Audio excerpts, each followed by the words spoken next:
We're on. Okay.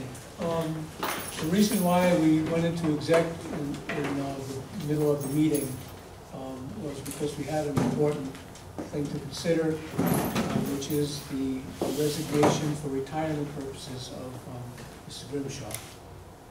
And so I'd like to ask for a motion to accept her resignation. Motion. Do I have a second? I'll second. All in favor? Aye. Aye. Opposed?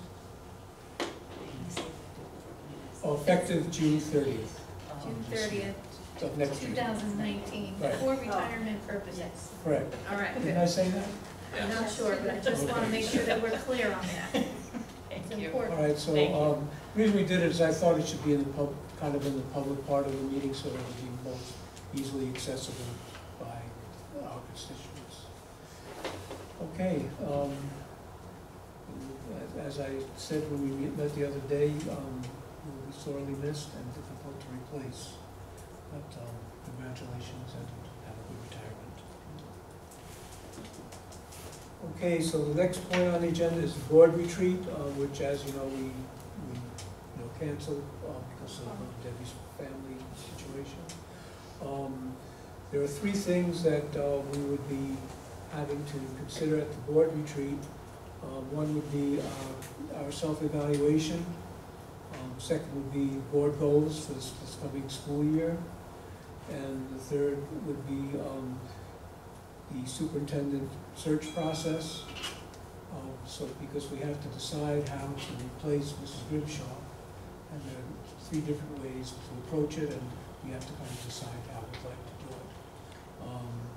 And then the other thing is that we will also need to schedule a meeting to do the superintendent evaluation, which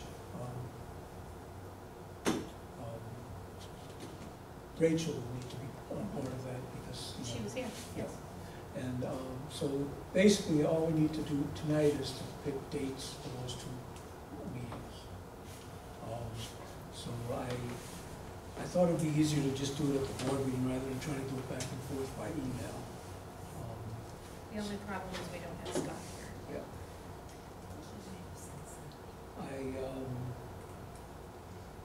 He didn't really say in his email what his vacation dates were.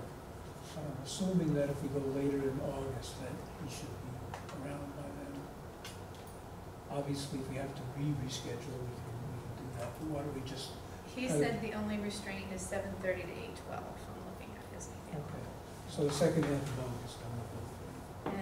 And for me, I have, and you're going on vacation next week, correct? And I have kids going to college, so I would say the last week of August would be open, which is 8/26 or 7. What about you, Sharon? It works, it's August.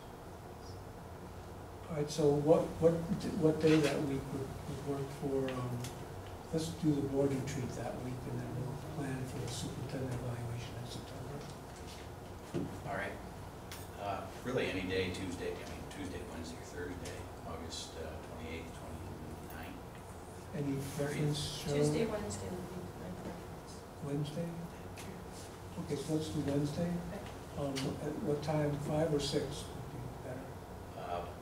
Probably later, maybe 6 would be 6? best.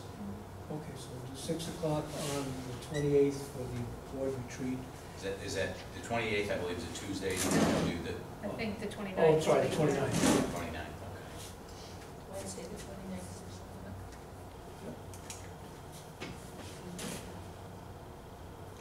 And we're meeting in the conference room? Yes.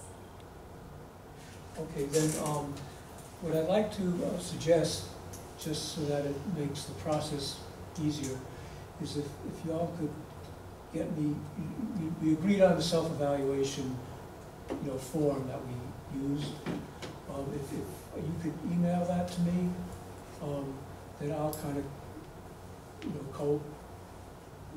coalesce them all, so that we can see all everyone's things as they approve. Are you emailing that to Rachel? So this She way- has that. Okay, so she already has it. So would that be agreeable? Yeah, it is. I thought, I can remember maybe about a month ago, we did a Survey Monkey. Oh, if you did it Was on, that- that was the same. Was thing. that, Yeah, yeah, okay. that's I- the all sign right. that we're But using. then you don't have to, I can clear that for you. But I've just found it better that, you know, if we kind of just, you know, coalesce all of them, and then we can just kind of go through all the comments as a group, rather than, Thank you. if that's agreeable. Well, that works. The other thing which we will do in terms of the superintendent evaluation, I've asked that copies of Mrs. Grimshaw's self-evaluation be given to each of us, so that we'll have that. And then we agreed on using the NISBA form. So I'm thinking that what we would probably do is at the September meeting, why don't we pick a date when Scott is here for the superintendent evaluation meeting?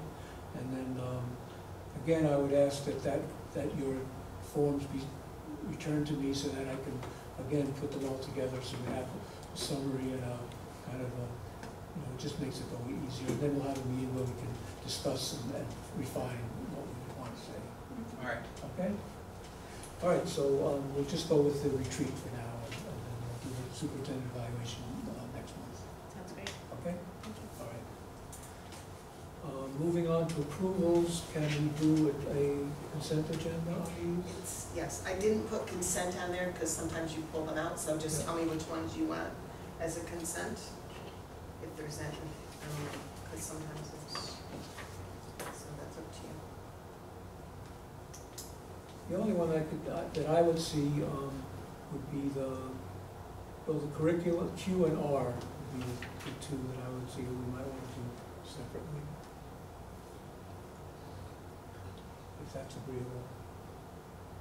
Yeah, I think so. Let me, I went through these this morning. I just want to go through them quickly. But I'm okay with that. Yeah, that's one thing I have a question about now.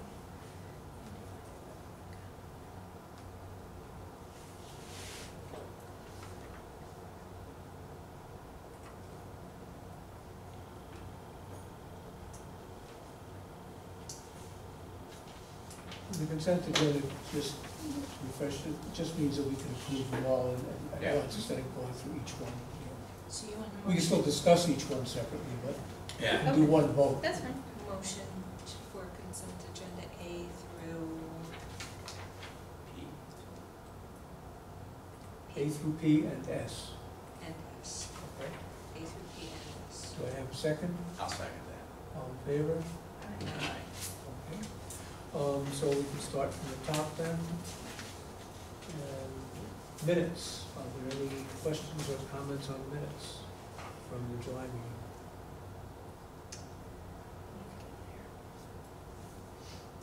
Okay, then, bills, any questions on bills?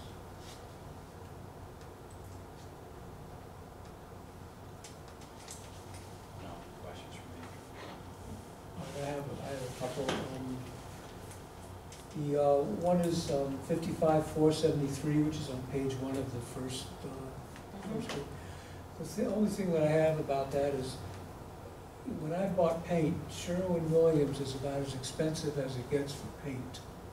And unless there's, I mean, it's just $2,000 worth of paint, but I think we probably could have gotten it for half that if we got it from either a hardware store or, you know, one of the big box stores. So I would just encourage that be considered in the future. We're using local, Hmm? like using our local Ace hardware. or something. Yeah, any of those would be much cheaper than Sherwin, even with a big 30% discount that they're always getting. And use, but also using a local business. Okay. So possibly it matches existing colors paint that's previously used and. Possibly, I'm just thinking that if there's no other reason that we should, Sherwin-Williams yeah. down on the way to Grace Chopper, wasn't it Sherwin-Williams? I think it was. Okay. Well, in any case, Yes. I'm just making that point because when I've ever shopped for paint, I Mhm. think we can save money and this is a reason. I'll ask Gary. Second question is on page 2 of that first 2-week period, Syracuse scenery. What's that about? That was for staging for Willy Wonka, so that's Okay. for the performance. I just wasn't aware that we allocated money for scenery. Sometimes they do. Another question, just in general, both for Amazon and Walmart, there's something called SYNCB. What is SYNCB?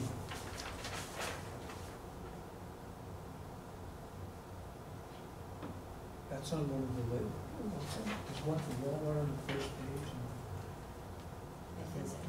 I think it's Synchrony Bank. Synchronicity Bank that they use. I just want to look at it to make sure I've got it right.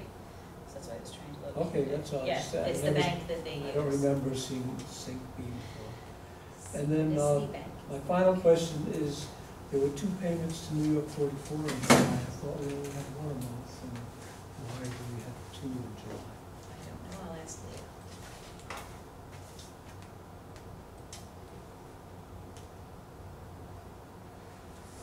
Okey-doke. Treasurer's report. Any questions, comments? Okay.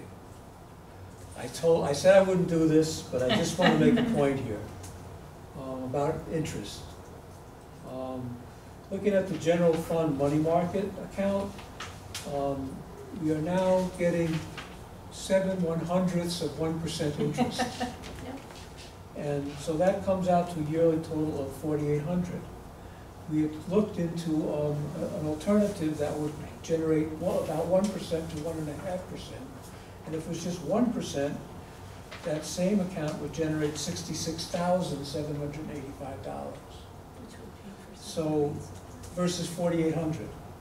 So I think we really need to get moving on that, because that would be, you know, it's a crime that we're not getting that extra money. I mean, that's a teacher's salary right Yes. there. you Leah know? was doing paperwork the last 2 weeks, the Patriot has been in, so it's in process. And I would say the same thing in the general fund. It's a much smaller thing. We're getting 2/100ths of 1%, and that was $153 versus $72.24 if it was 1%. So again, just going through all of them, it's just a shame that we can't at least get 1%. And it would make, it would be very helpful financially for us. Okay, I'll try not to bring that up. No, keep doing it, because hopefully it will Until we happen. get it right. Right, so it will Then she's happen. ready. Okay, budget transfer. Any questions, comments? Okay, food service bids. Anything?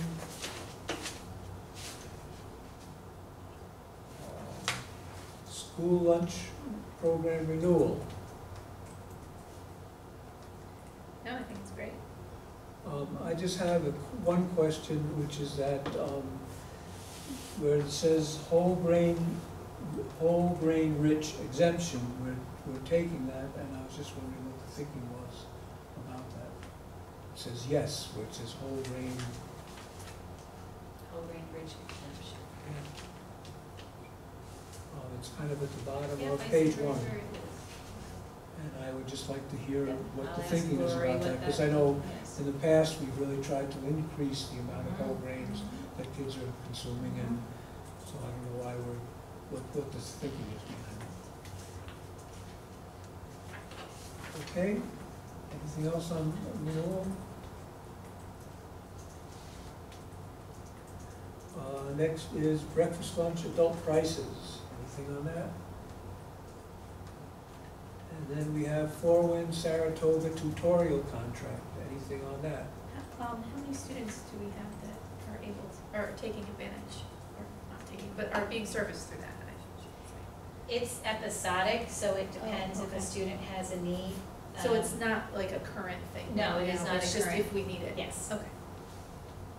I just had a question about that also. Now, Four Winds is a residential facility, and I was wondering why, if they're in a residential facility where they should be getting all the educational as well as health services that they would require, why would they require extra tutorial expenses? They don't get educational services, that's the responsibility of the school district.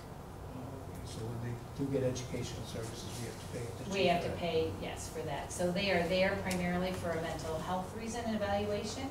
However, during that time, Four Winds is required to provide them with educational services, and the district is ultimately responsible for that. It's just like if a kid is out and suspended at home, we have to provide that service. Yes. Is that aidable? No. And, okay, any other questions? Okay. Home health care services, substitute nursing services. Anything on that? Home health care, I just have a question about nursing, actually. Do we just have 2 nurses?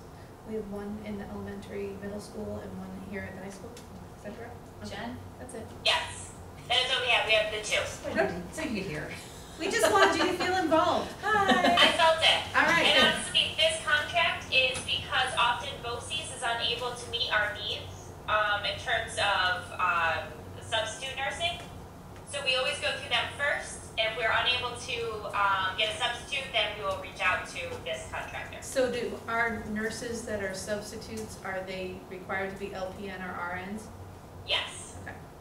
Yes. They are typically LPN, but we do have a couple retired RNs that will work for us. Okay.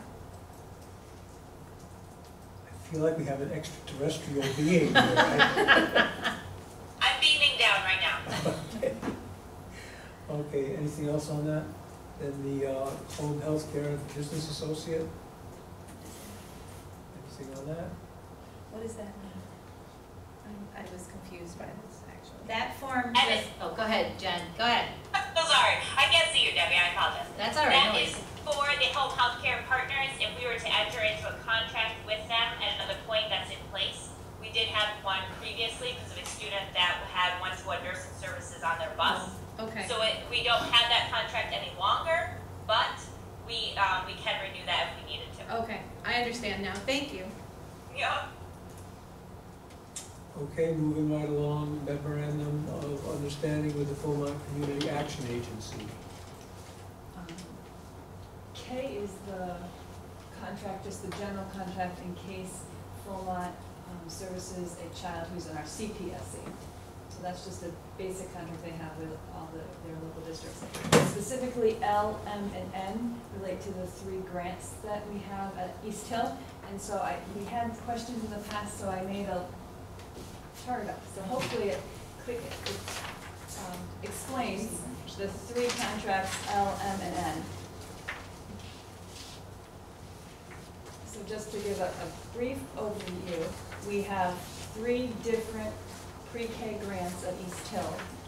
They support Mr. Bowerman's class, which is the UPK for full day 4, Mrs. Hillier's class, the full day 4-year-olds, and then we have a 3 PK grant. So to step back, why you have to sign why we're seeking your approval tonight for these contracts is that as part of any pre-K grant that state ed administers, the school district has to give 10% to a community-based organization, or CBO. My thinking, or originally, there were preschools out there, and school districts are starting to offer preschool, and this is a way to coexist. So we didn't have a CBO for the longest time, and then we worked with Fulmont to get a Head Start in East Hill. So that Head Start is actually our CBO. But we have 2 relationships with them, and I'll get to that in just a moment. But so they're technically the CBO for Mr. Bowerman's grant, which is the UPK, and Mrs. Hillier's grant, which is the EPK2. I included the memo from State Ed that talks about how you have to have the 10% requirement. So more or less, they get 10% of our grant for serving. We agree upon how many children they have to serve. So you can see here from Mrs. Hillier's grant, we get the $78,000, so 10% of that on the far right column is the $7,858. They have to service 2 students in the CBO, so 2 students in the Head Start class, who must be 4. And if they service those students from, they have to be there by Bed's Day, then they can bill us for the year for those 2 kids. So we know then that at least 2 of the 4-year-olds in Head Start are Canajoharie residents, which is a nice too, because that's in addition to we can serve up to 18 children in Mrs. Hillier's room. So technically, Mrs. Hillier's grant, for example, can serve, there's 20 children linked to that with that funding. You'll see that technically, state ed says we have to serve at least 10 children in Mrs. Hillier's room. So we have to have 10 kids enrolled in Mrs. Hillier's class. So we actually only need to technically have 8, because you can have the 2 that count from the CBO. So we have to have 10 children in October in order to get to 78,000, which is easy, because right now we have 32 or 33 signed up between the 2 classes. So, but just I wanted to give you the big picture. So then Mr. Bowerman's class, that's our UPK grant that we've had for before I got here. That's the $119,000. Again, state ed tells us we have to have 15 children, and that minimum number includes both Mr. Bowerman's class, and then if you go to the far column, it's 3 students in Head Start. So there we pick up another 3 4-year-olds in Head Start that have to be district residents. So now we're already up to 5 in Head Start of their 16 that are 4-year-olds that are district residents that are being served in Head Start. Again, if those 3 children are enrolled by Bedstay, Fulmont can bill us the $396.86 per student per month. And those are the figures you probably saw in the contract that are in the board docs. Now, the final grant is different than the first 2, which I put it in the shaded color. That's our 3-year-old grant, and that's $150,000. That grant, we actually contract with Fulmont to staff in our building. So it's a partnership program where the teacher and the 2 aides are actually Fulmont employees. So Fulmont actually has 2 roles for us. They get the 10%, $15,000 as a CBO, and then that 10% is rolled into the $136,000 because they actually run those 14 kids in the 3-year-old class. So Fulmont services 18 children for that $136,000, but that is why that per pupil per month figure is different, because it includes the costs of the 14 in the 3-year-old class, and then they have 4 3-year-olds in Head Start that are also district residents. Okay, thank you. Any questions? Yeah, I didn't understand that. Can you say that again? I've been practicing. You did a nice job. Okay, thank you. Okay, then, thank you very much.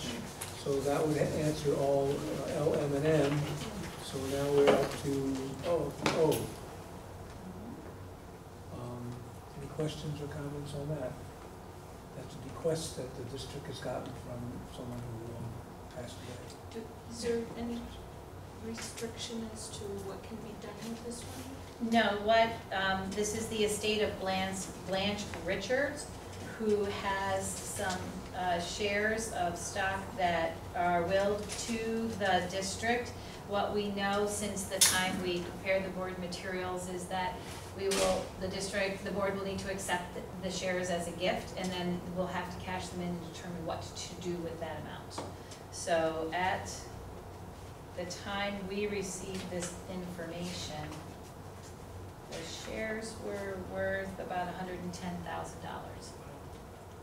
So it's going to be a significant amount of She cash. was my neighbor before she Oh, went I into see. our account where she passed. Oh. And just a very, very sweet French woman, very artistic, had a beautiful garden, flowers and everything. And it's really nice to see that she went back to the school. Is there some way we could send a thank you to our family? Yes, there is someone that's the executor. I Yes. think it's her nephew or something. So I'd like to suggest that we send Yes, some thank you. Agreed. That's a wonderful gift. There is no stipulation on what the district will do with the gift, just that we are to receive the property that's real and personal, so this is the gift. And Leah heard from the auditors, and she Yeah. told you that? No, I just said that. No. We have to cash it in. Right. Yes, and then decide what to do. The board will need to decide what to do with those funds. Okay, so next item on the agenda is the surplus. Bus garage first. Any questions on that one? I have a question. 3 questions. Sorry. Stop apologizing. The van that we're surplusing has 86,000 miles on it, and I was wondering what the thinking is about, why we're surplusing the van with 86,000 miles, unless, is there something drastically wrong with it, or, it seems like that's not an inordinate amount of mileage. Well, for school purposes, it is. So, and the state of that van 16, which has been around a long time, is the body has some issues with it as well. So that's a surplus van. What does surplus mean? Where does it go? To the junkyard or? No, it gets auctioned. They get auctioned. Then I had two other questions also from that. The MIG welder needs an update, so why don't we get it updated as opposed to surplus? Is it too old? I mean, again, I just, Is that a Gary? I don't know. It's probably, Up in the bus garage? All right, Yeah. I'll ask Wayne. and the same thing I had, like cordless drills need batteries. Well, is it cheaper to buy new cordless drills, or why don't we just get the batteries if they need it? Okay. I mean, again, I'm just, Yeah. just questions. It's good. I mean, I would assume that there's a reason for all of it, Yes. but I would like to know. Sure. Okay, then, the last item for the consent agenda would be the HFM BOCES base contract. Any questions or comments on that? We skipped over. No, those we'll do separately. Oh, we're gonna do those separately.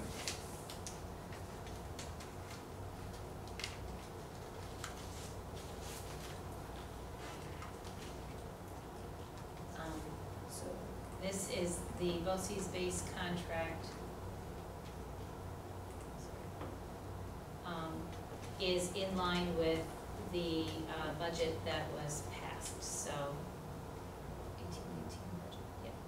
So the budget part, oh, sorry, I see a Jesus.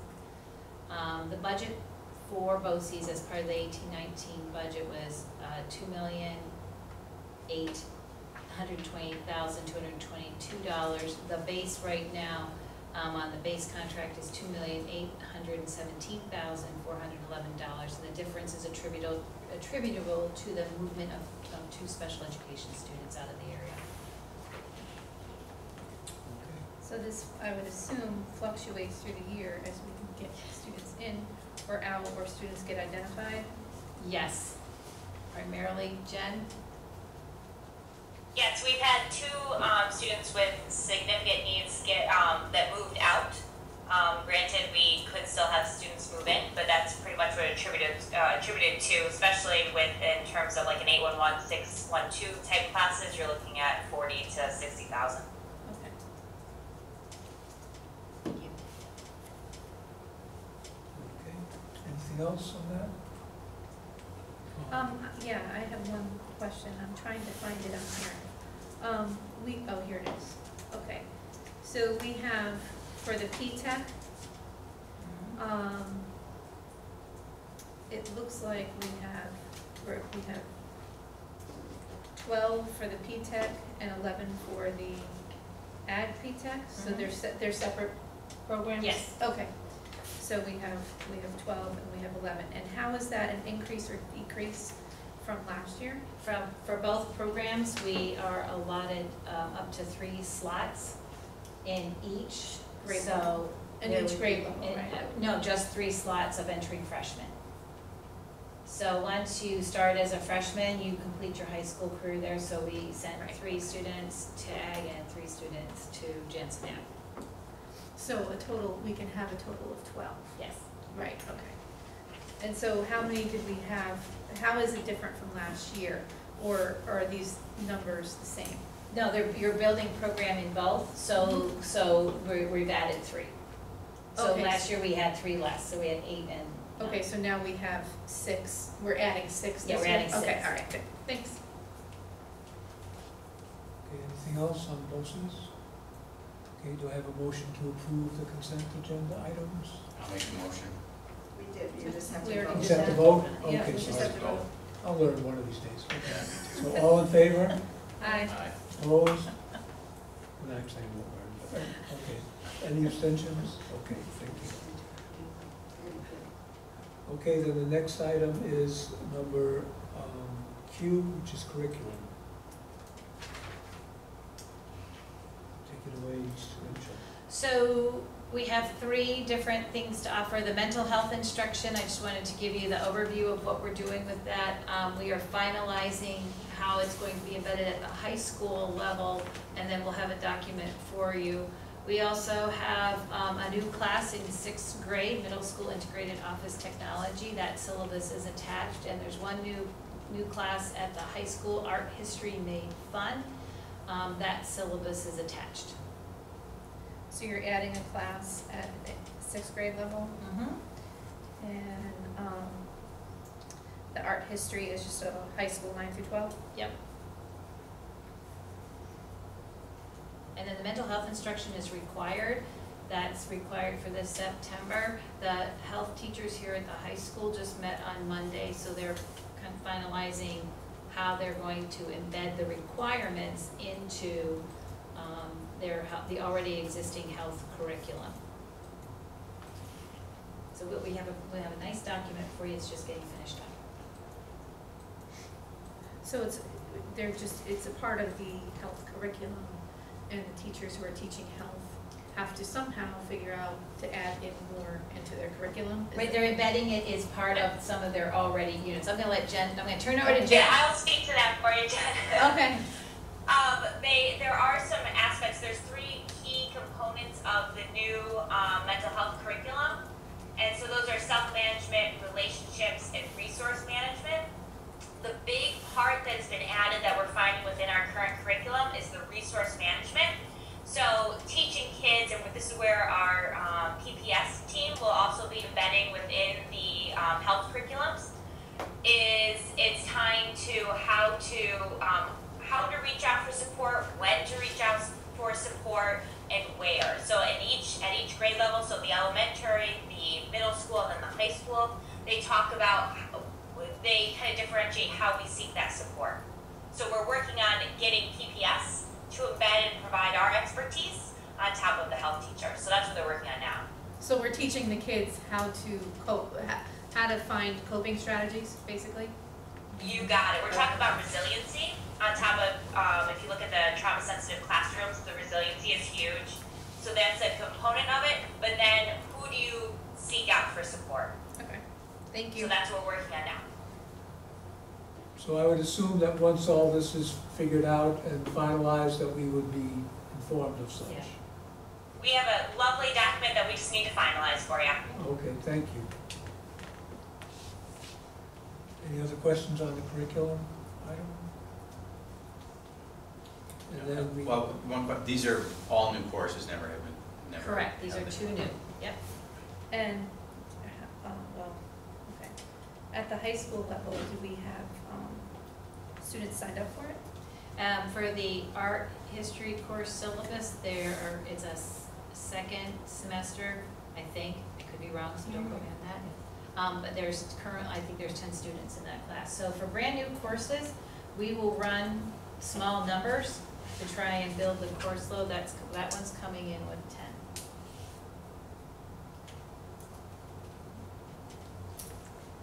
Thank you. For the mental health curriculum and health class, could we also add in like how to notice if another student needs help? We're all going to look at this. Yes, that is definitely part of it. That's an excellent point. That is one of the major components of one of the units of that study. Okay. You got it. Thank you. Anything else on the curriculum? Okay, then moving on to the tax levy.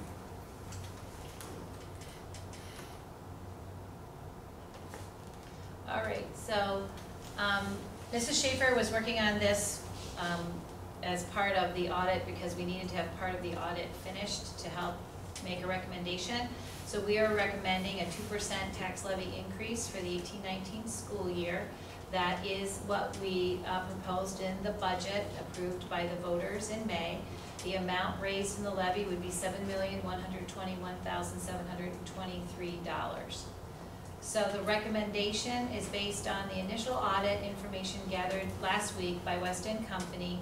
We attached some information about what we have done. So This year, in 17-18, we expended 96.5% of the expenditure budget, and we had revenue at 95.88%. So there was a deficit of about $130,048, which now has reduced the fund balance to 5.32%. The documents that are there for everyone to take a look at are the budget analysis, the fund balance analysis, and the fund balance sheet. For the past 3 years, the board has selected a 0% tax increase. At that time, the unrestricted fund balance was a significantly higher percentage. So we've been working to get that more in line. Where does our fund balance need to be? Law says 4%. 4%. So we're still higher. Yes.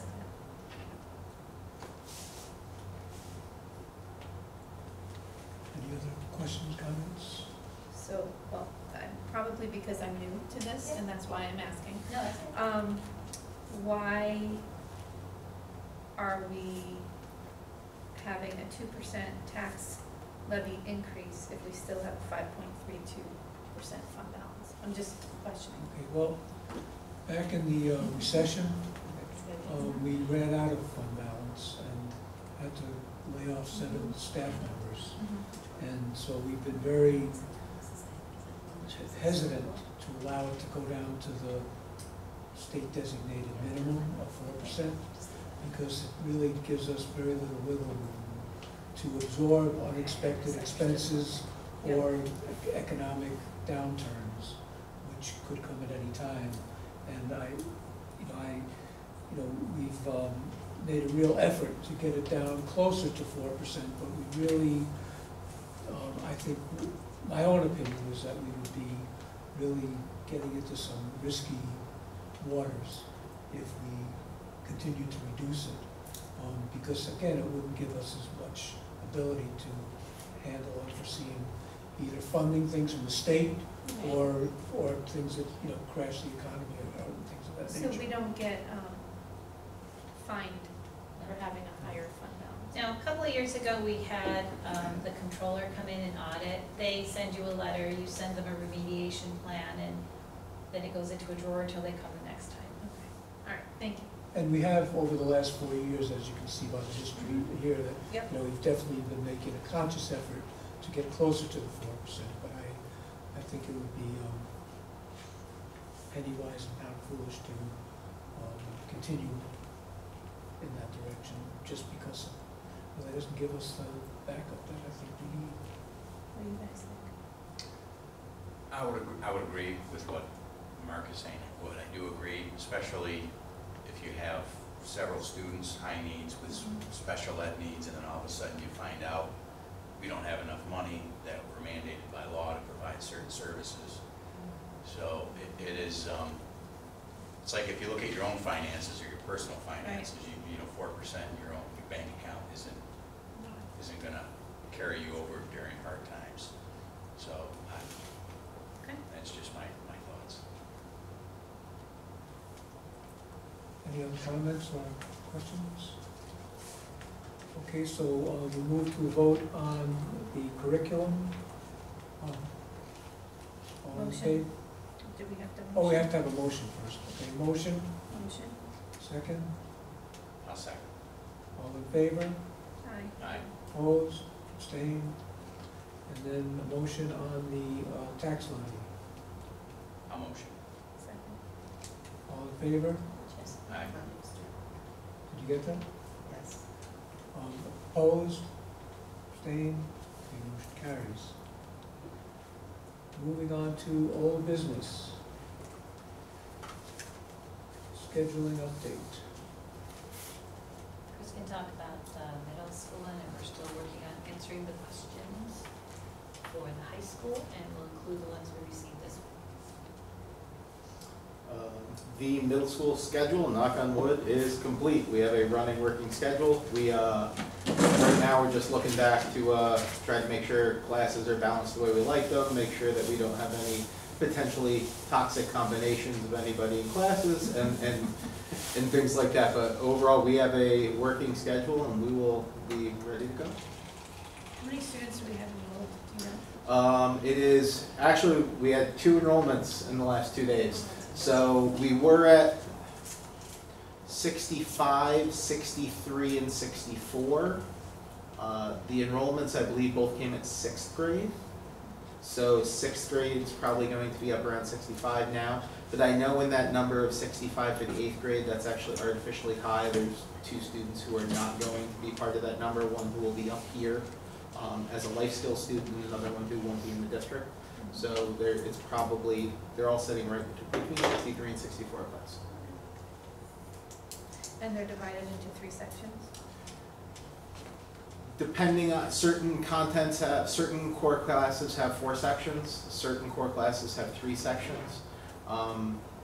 If you're looking at highs and lows, in most classes, you're talking somewhere between 15 and 21 students.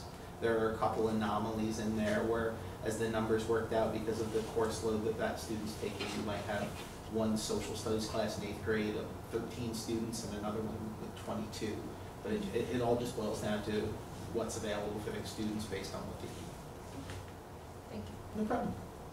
Did students actually have their, or will they get their schedules, or do they get them like the first day? Or We generally have handed them out the first day. Students ascend 6th, 7th, and 8th grade is much different than high school in terms of you take, aside from your music selections, your foreign language selection in 7th and 8th grade, really it's a set course curriculum. So there's really no curveball of, oh, I wanted this, but it didn't run.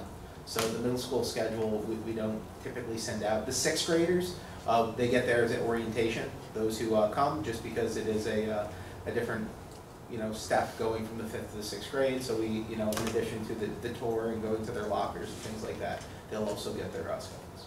So what do they get, a letter saying, welcome to middle school, here's your homeroom teacher, or your... Exactly, they get a welcome back letter. At each different grade level is a little bit different because the 6th grade also talks about orientation. And then those 6th graders who come in have the orientation experience. Everybody else, they get it day 1. And day 1 we don't follow a normal schedule. We do team building activities and different rotations of procedural stations. And then the afternoon they do kind of a mini class, like 9-minute classes throughout their schedule. So they get it the day before essentially they actually do their schedule per station. Any other questions? Not on middle school. Questions on high school? Yeah. So should I assume that those will be, We have them responses almost, will yeah, be- we have them almost done. I just want to add in the new ones from Mrs. Field. Well, I think mine were mostly already here, and Chris's, because I didn't Okay. log on to my email. They were pretty much addressed between these 2. Are we going to discuss this now? Because this was one of the concerns that we had at the last meeting, because by the next time, because we wanted to ask them in July, before things got crazy, and then, because before we got too close to the beginning of the school year, and now we're in August, and we are gonna be close to school.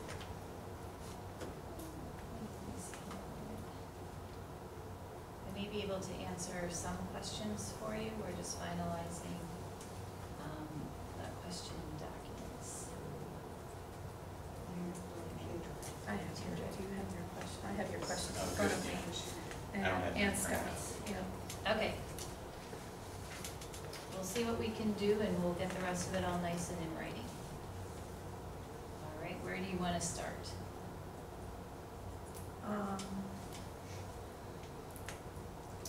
Well,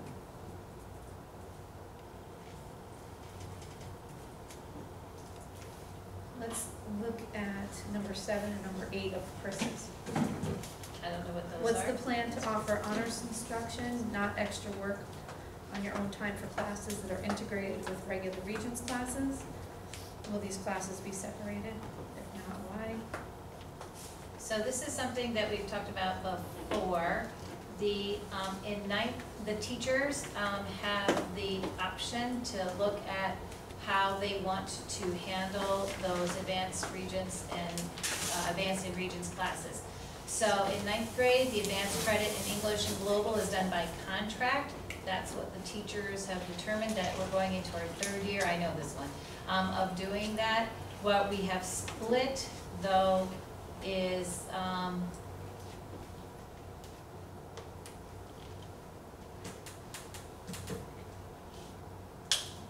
Patty, are we split, I'm gonna ask Mrs. Frank because she's here, are we splitting honors biology this year or next year? What are you No. doing? Well, I thought it was supposed to be for this year, but it wasn't, it Okay. didn't happen.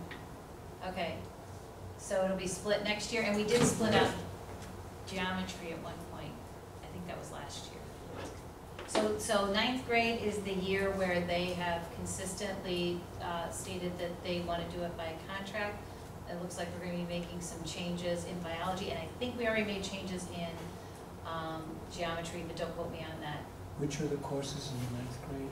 English and social studies. So it's too late to change mine to, because we had talked about this last year, Right.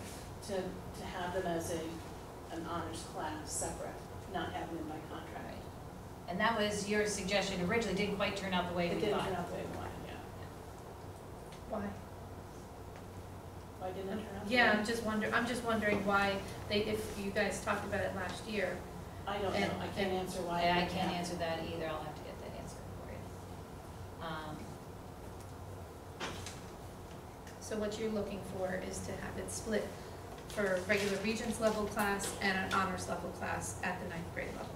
Right, We're not it talking AP, AP is Right. separate. Okay, It's like No, it used to be. right. yeah.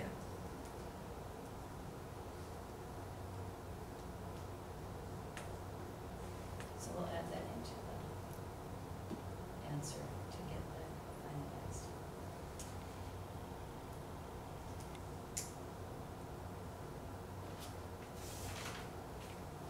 So along that level, with the numbers, last year, and this is, I've been getting a lot of phone calls about this, and like I said, I keep referring them to the school, but,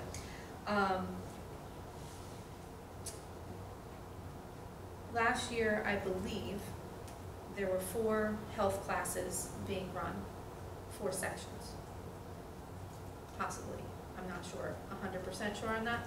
And this year, they're down to 3, is what I was told.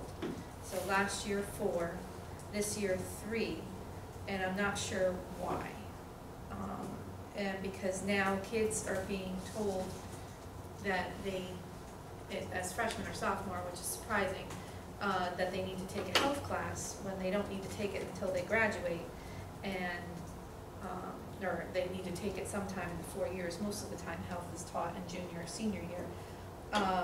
So a lot of these sophomores, and as you gave me the numbers, there's 9 10th graders, which is a lot, who have conflicts with their course requests, and I can say there's at least 3 of them who it was music and health, and being told they wouldn't be able to take the music if they wanted to, and that they should take the health. And so I think I'm curious as to why we went from 4 sections to 3 sections, and why kids are being pushed to take health in 9th and 10th grade, when oftentimes their junior or senior year, they don't take all of the math or all of the science because they have made the requirements. So, and I know you probably can't answer that question right now, but I just wanted you to know where it was coming from. I've had no conversations with anybody, no one has reached out to me, so. They probably called the guidance office, I guess. Okay. Sections, and how does the conflict resolution process work? Okay. Because it seems like the numbers that you gave me, even though it's, as a point of data, it's 11%, I'd like to, it's such a small school, we're not a big school with 2,000 kids. You know, we have 250, 280 in the high school. When you have this many kids in a grade level, 9 10th graders, 8 11th graders, 13 12th graders, and 2 9th graders who have some scheduling conflicts, to me that's 11 and 19, 31 students too many to have that kind of. Well, I would challenge that you're always gonna have conflicts and schedules, and to have an 89% rate that where there aren't any conflicts is really good. It's a good rate whether you're a large school or a small school. I think one of the interesting analysis pieces then would be to look at the confounding factors of we've now hit the low enrollment steady here at the high school. We continue to add singleton classes. And so that makes everything else, and so depending upon what students say they want to take, what students, what their requests are and how everything fits, that's going to be an issue no matter where you are. I think the challenge becomes what's the data analysis around those students? Like what are the conflicts? I haven't dug deep into that yet to see what the conflicts all are. Because that's where you want to try to resolve things. Right. I guess what I'm trying to get across is the fact that I'm not looking at these kids as data. I'm not looking at these kids as, well, there's only 3 of you that didn't get a music class or didn't get the art class or didn't get the technology class, and that's only 1%, so we're not going to worry about it. And I think that's unfair to characterize that. No, I'm not characterizing. Because I'm not, and neither is Dina. So I think that's an unfair characterization. I think I'd like to get more information, just because that will just help us with the process piece. Like, we don't know what happens in those conversations because we weren't there. Right. And what the process is, and I think that would be very helpful. But I do think it's unfair to characterize that we don't look at it as kids, because that is not true. Okay, so. Can I just suggest on this that, Yeah. I think the issue is when conflicts arise, how are they resolved? Yeah, what's the And I process? think that's really what we should be asking for some explanation about, in terms of how these decisions are made, how, so that we can get a better sense of why conflicts are arising, and when they do, what's the basis for the resolution. Because that's really the question, because obviously there's always going to be some degrees of Correct. conflict. The question is how is it resolved? And That's the key. and so that's what Yeah. we should really ask for an explanation of. But in July and August, it's very difficult, and I know as a parent, being told, because staff isn't in, as a parent, when they don't come in until August, because people are on vacation, this is summer vacation. So I understand that, but those parents come in and those students come in, and then they're being told, I'm sorry, first day of school is too late for you to change a class, or to add a class or to drop a class. It's very frustrating. And so that has been a problem over the past couple of years. And as a former parent of students here, it is frustrating. And that it seems like the same pattern is continuing. And that's what I'm saying, is that these resolutions are not happening. And I think Chris very nicely put it in his number 9 with his questions, was giving a suggestion as to how we can. Which one is that? Number 9, where he says band, orchestra, and chorus typically have the largest amount of enrollment, which means these classes should be scheduled first. This is typically called singletons that generally drive the master schedule. All other courses are typically scheduled around band, orchestra, and chorus. In my experience, band, orchestra, and chorus are scheduled in the middle of the day to capture students before leaving for BOCES or returning from BOCES. With that being said, how is band, orchestra, and chorus scheduled to maximize student participation? And so that was number 9 on Okay, it's different on the list I have, so, okay. One of the things that I'd just like to indicate is I think that we had hoped to have answers to all of these questions, both from Scott and Chris, for this meeting. But as we all know, Mrs. Grimshaw had a family tragedy, and I think what at this point what we could hope for is that we would get a written document in the next week or two that we can then respond to, and we'll have to have some dialogue, maybe by email. Yeah, that would be great. And, I think and then hopefully deal with it that way. It's not the best way. No, but I also think that poor Debbie, it's not all her. I'd like to hear from Ms. Lenzen, who's probably on vacation right now, and Ms. Gleason, who's the principal. I'm sure that they can answer to this, because I'm sure they're involved with the scheduling. I mean, Debbie she's a superintendent. She's not the one who's scheduling the kids, so this isn't Debbie's, she's not scheduling. Yeah, but she's the one that will basically pull it together, and that get the response to us, so I would hope that could happen. I just have to read through them and make sure and add new questions. These are the same questions, I'd like to say this, I think it's a dialogue that should be had, because these are the same questions we keep answering the same way. So we're not hitting whatever the real issues are, and maybe that's really the dialogue that should be had, because a lot of these questions we answer, and we answer pretty consistently. So I also think some of your questions, Jen, like I mentioned in the email to you, are great for the scheduling committee to chew on. So, and to help problem solve some of the bigger things that are going on. So let me see what I can do to get at least some written responses, but I'm going to tell you they're not going to be sufficient, because you're not asking the questions that are whatever the real issues are. And I think we probably need to do that at some point in time so we can move forward productively. I agree completely. Who is on the scheduling committee? I haven't done that yet. That will be done in the next week. So the board members are Scott, with Chris as his backup. Right, I remember that part, right? Yes. It'll be opened up to all teachers, which is typically how we do most committees, for people to want to participate. I don't know if this will help. But Yeah. from a student's point of view, I had a conflict in my schedule, and Mrs. Lenz is here. I'd like to see her today. Oh, It was college algebra and chorus, and it was really hard because I want to do high level classes, Absolutely. but I've done chorus since like 4th grade, so it's basically just like all of the students' choice.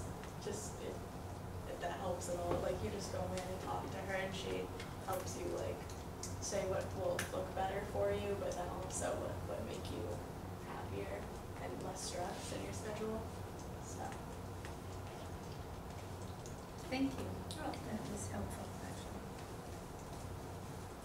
Okay, so as I said, once we get the written document, then we can have whatever responses we want to have, and obviously this will be an ongoing discussion. One of the things, just, again, you probably at the meetings when you discuss the scheduling issue, but this is going to be something that's ongoing for the entire year, to try to arrive at the best schedule that will allow students to have the most opportunities, the least conflicts. And, that's hopefully what we'll come up with the best idea for the best schedule that will work. In addition to the teachers and board member, I think we also want to invite students. Yep, we have 2 students who will be on, they've already have 2 students. I can't remember which 2 of them it is. And what is the goal of the scheduling committee, or is that what you're gonna create when you get the committee together? To answer that question really that Mark just posed is, what is the configuration of how a schedule could work that would allow students to have maximum choice and accessibility of courses? So I think there's also some other opportunities in there for students to consider, for us to consider, like distance learning. We already do some online learning for specialized requests. So there's already some things we do, but there might be some other things to do. And then just looking at how the whole entire schedule is structured, we know what we know. There's a whole lot more out there. And so what can we explore in terms of what other options are, what other models are, and how might we craft something that works best for all of our students. So that's kind of the goal. Mhm. And I presented that, I don't know, a little while ago, maybe June. So the thing is that, we've had 3 different schedules in the last number of years, 6-day rotation, 2-day rotation, 4-day rotation. And we really want to just get together and really explore maybe a 5-day rotation, maybe a 9-day rotation, whatever, would work, that people can agree would be the best way to serve the students' interests in terms of maximum choice, minimum conflict, and the best learning environment. And there's no constraints on the scheduling committee. The whole idea is to go and do it with an open mind and just really, see what would work the best. Road trips. So is the guided studies question that was on here, is that something that's gonna be discussed by the scheduling committee? Yep, that'll come back, because we're gonna look at everything. You gotta look at everything if you're gonna do it. And again, a couple of years ago, I think it was 2 years ago, The high school faculty had a conversation about that. I have to get that data for you. That's one of the questions you asked. So I will get that data for you. Everybody, for you, meaning the board, for the board. Okay, anything else on scheduling at this point? I would just encourage if people have questions, they can Any give a call or parent, come and see me. I keep referring them, Yeah, please they're- call. Yeah, or give me a please call too, that's okay too. So it's okay for them to call you? Yep.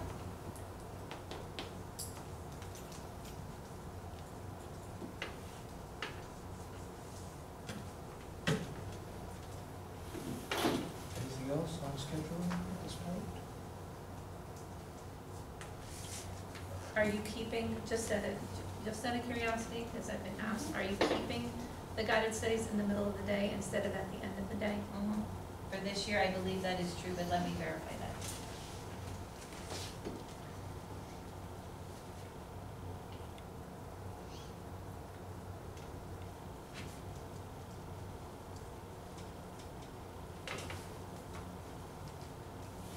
I did have just one other question, just piggyback, is as I was asking Mr. Capello, but this is for high school.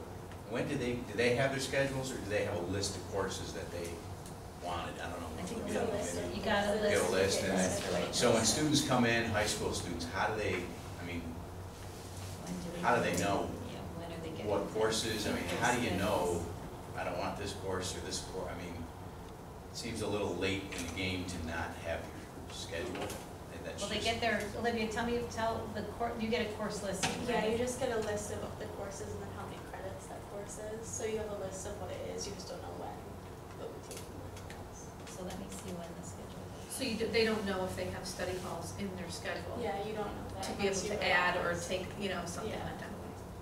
Like, I luckily live right by the school, so I went in and asked her, but some people can't do that, so. Yeah, and I don't know if this is a fair statement, but that might seem a little problematic if you Yes. were trying to Right. work with your child or your Right. student, or if a student, you're like, I don't know what I don't know what my schedule is. I have Right. a list of courses that I wanted, but, I always look at scheduling as you're jockeying for position. You're trying to get the courses you want to add, you want to drop, you want to change, and that's all very hard to do when you don't have the information, especially if you want to get that set before school starts. Anyways, just my Yep, thoughts. thank you. Okay. So Olivia, I'll ask you, if you have a list of courses, once you have that list, is that saying to you that there's no conflicts in that list, or is that still to be worked out? On the bottom of the sheet, it actually has 3 places where Mrs. Lenz could check something off and say if there was a conflict or not, and you can go in and talk to her if there was. So there was a conflict in mine, so it said that on the bottom of the sheet, so I went in and talked to her and resolved it with her. So you would know if there was. So you would know if there's a conflict or if all these Yeah, courses. and you would also know just because it tells you the classes you're gonna be taking, and if you don't see one that you signed up for, then you should go talk to her about it. Thank you. Anything else at this point? No, not. Jen? No, I think I would rather not discuss something. I think I'd rather wait until a little bit later. So thank you. All right, so we'll move along to fitness center. So I followed up with Mr. Dunn regarding the request about team needs. So we're gonna schedule a meeting with Ms. Hayes and see how we can work things out and see what the real issues are and where people wanna be scheduled and how we might support that. So I was able to get some more information from Mr. Dunn. So we're in the process of scheduling that. More to come. We'll talk about that more later. Okay, Jen, can you beam down again? Beaming down. Okay, so we're on to the Berkshire Home Run Program, and how it fits in with everything else that goes on. I provided a little bit of an infographic. Yes? In orange, we have the district-affiliated staff. So we have our school psychologist, psychologist, social worker, K-8 counselor, and 912 counselor. In blue, you have the 3 people that are contracted services. So the Family Counseling Center, we have our crisis counselor. Catholic Charities provides a prevention counselor. And then starting the school year, we will have the family specialist through Berkshire Farms. So I won't read it to you, but just so this is really just so you realize what the role is of each individual. I am going to project and guess that one of the questions is, what's the difference between a social worker and a family specialist? Our social worker is a K-12 employee.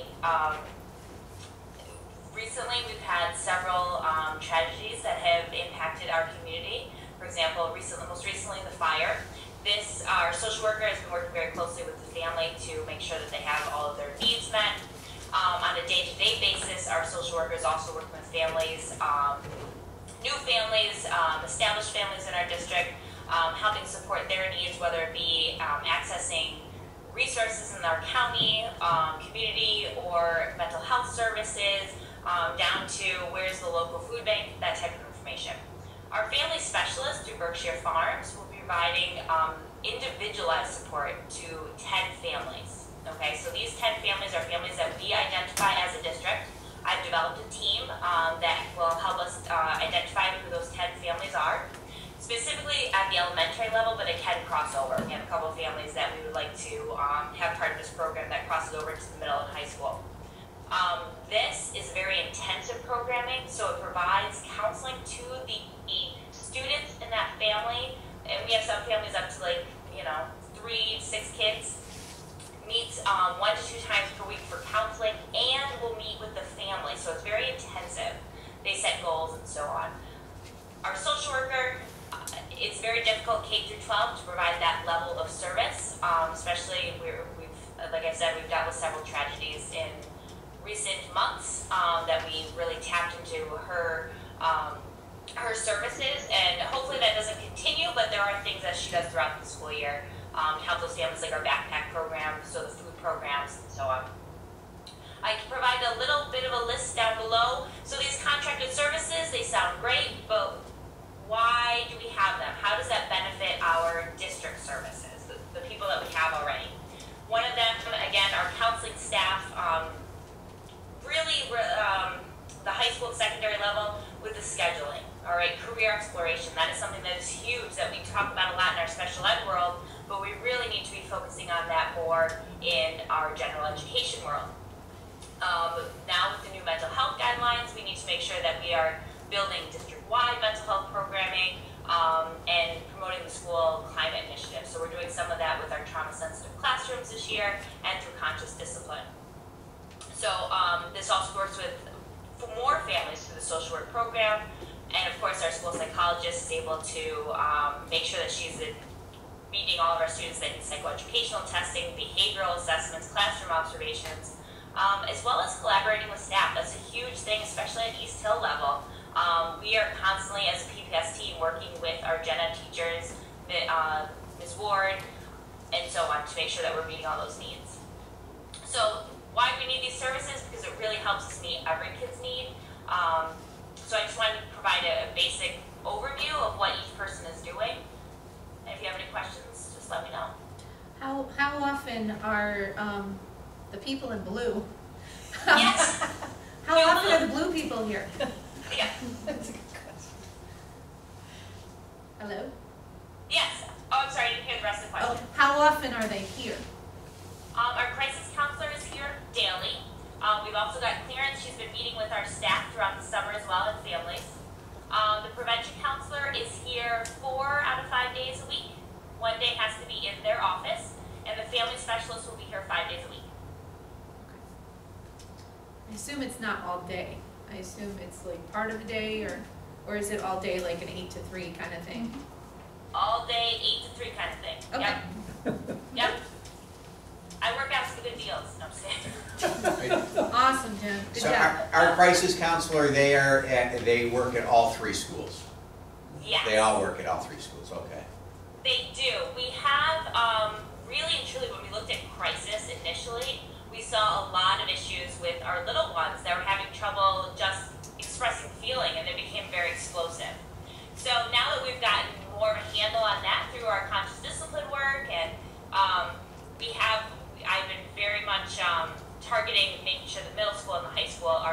as well. In next year's schedule, we have very set schedule as to where each of these individuals are going to be in our, within each of the buildings.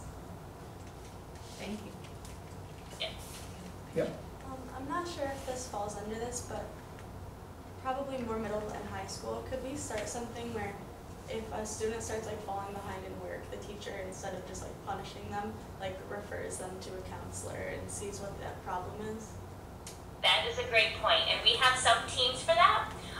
We have the SST team at the high school, and we're working on building that more at the middle school as well.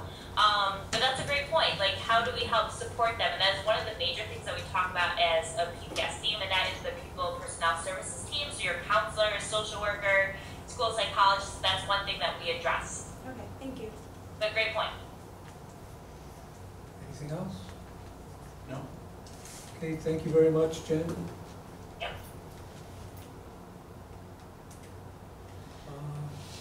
Final thing is EBC Yep. follow-up question. That, we just got information on today, so you can read this at your leisure, but I put it in the public area content, so anybody could go out. These were questions from the June meeting, the only one, July meeting, I'm sorry, from the July meeting, and the only one I still am working on is the financial one with Pat Fitzgerald from Gervin and Ferlazzo.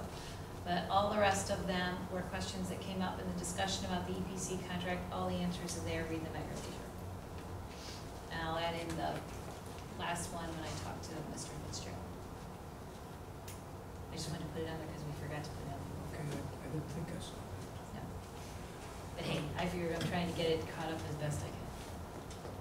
Can I just ask I guess I can do that in your business. Just question.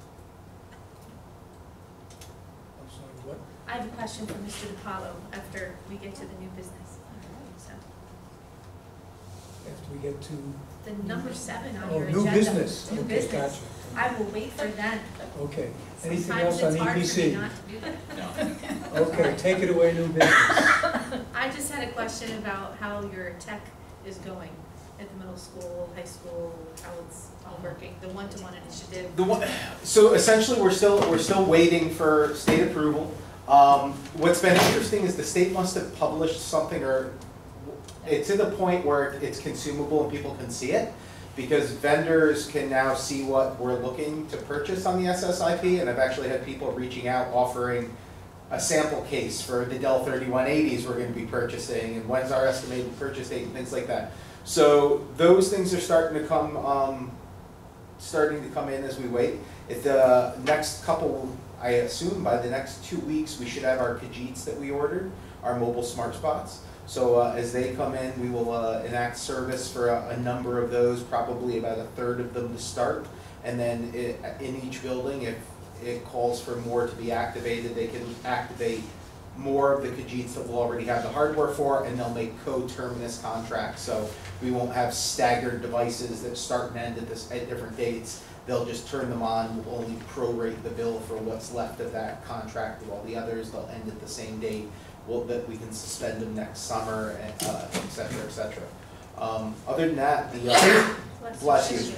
Our NARIC person, Graham, has been working like a dog this summer in terms of trying to get the light speed filtering system saturated in the network. So he's been going through computer labs and things like that. He's been at the middle school cleaning out caches and re-imaging computers for the last couple days. So it's been a busy summer in tech world, but I think all the things that we're doing, especially with the new copiers and the paper cut, and now actually monitoring copying use and things like that, it's going to work out nice.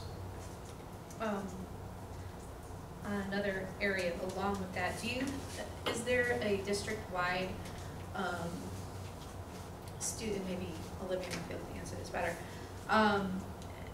student-wide contract expectations? Acceptable use policy. Yeah, something like that. Do you have that? And is that just for computers and tablets that are handed out by the district, or is it also for their personal cell phones? It's only acceptable use policy. I think it's a policy. So the policy committee may want to take a look at that.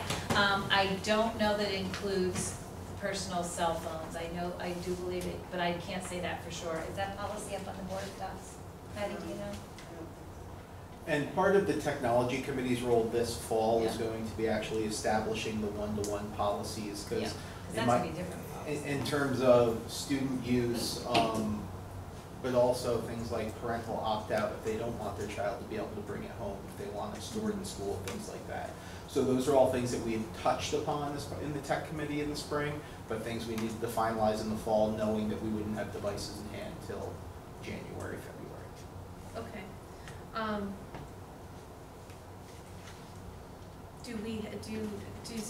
So then I guess my next follow-up question to that is, do we have something in place as teachers perhaps, or as building administrators in terms of cell phone use, personal cell phone use, personal laptop use, personal tablet use, all of that in the classroom? Like, you know, a kid has the cell phone out, or is it done by the teacher? I was just curious how. It's done by the teacher.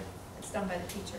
We do have general policies, of course, no restrooms, no Like, locker rooms. don't use it here, yeah, I've Right, seen that those kind of signs. stuff. But in terms of accessibility in the classroom, that is at the teacher's discretion. Some teachers use them, some teachers put them in baskets, some people, you know, it's just depends Okay. on the teacher. So it's not a school-wide? The middle school, they post colors on their doors, Yes. essentially, like the music department, I believe they're all red zones, meaning don't bring your cell phone, don't wanna see it out. Certain teachers, basically, they have the option of going green, yellow, red. Green is, you know, under teacher guidance, yellow, or green and yellow are really the same thing. And then red is no cell phone at all.